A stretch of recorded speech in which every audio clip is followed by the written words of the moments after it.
I think that there is always the opportunity and the possibility for the health system in New Zealand to work with iwi.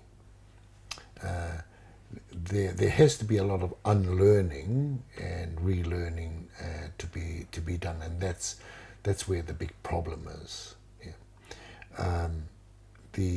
The government and all of its agencies do have the natural expectation that when they walk into the room, they go straight to the head of the table, and they have the assumption that they are there to lead out because nobody has any ideas, and that people are expecting them to come with salvation and to redeem everything. It's very disheartening for the Crown to then find that they are invited into the room to make the tea and deliver the biscuits while everybody else tells them what their role will be, and that they are not capable of coming up with solutions. And in the view of some iwi, there are only three things that the Crown has that we are interested in. One is that they have this thing called Parliament that enables them to create new laws, hopefully laws that are more perceptive and more generous in their view of health and well-being. The other thing that they have is in this Parliament that they have is that they can delete laws which have been barriers and impediments to mana motuhake and to tino rangatiratanga.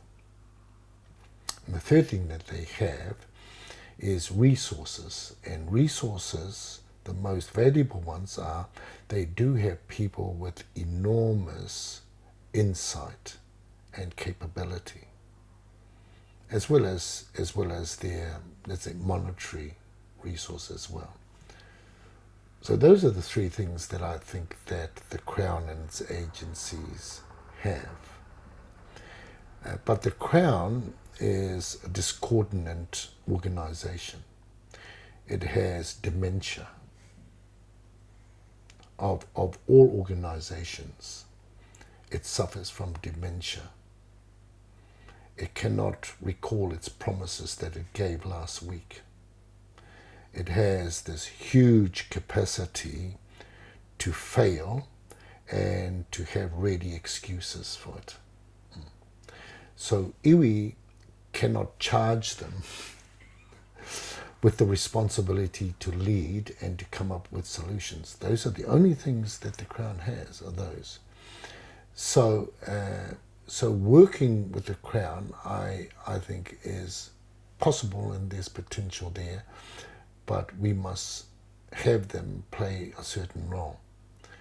It's not all sweet with iwi as well, because after 178 years of colonisation, we are a true reflection of the Crown ourselves. And often we create imposter tikana by just renaming, giving Māori words to Crown infrastructure and to Crown models, and then pretending it's Māori all of a sudden. Or we put up a tukutuku panel in the foyer of our office, and then suddenly we are a Māori organisation. And we misinterpret terms like tangata whenua, mana whenua, and it's really a new code word for it's mine, I'm in front and I own it, when these terms do not mean that at all. So we've got a lot of undoing to do, and we have to free ourselves from that. And it's terribly hard when one is trying to protect oneself from their own dishonesty.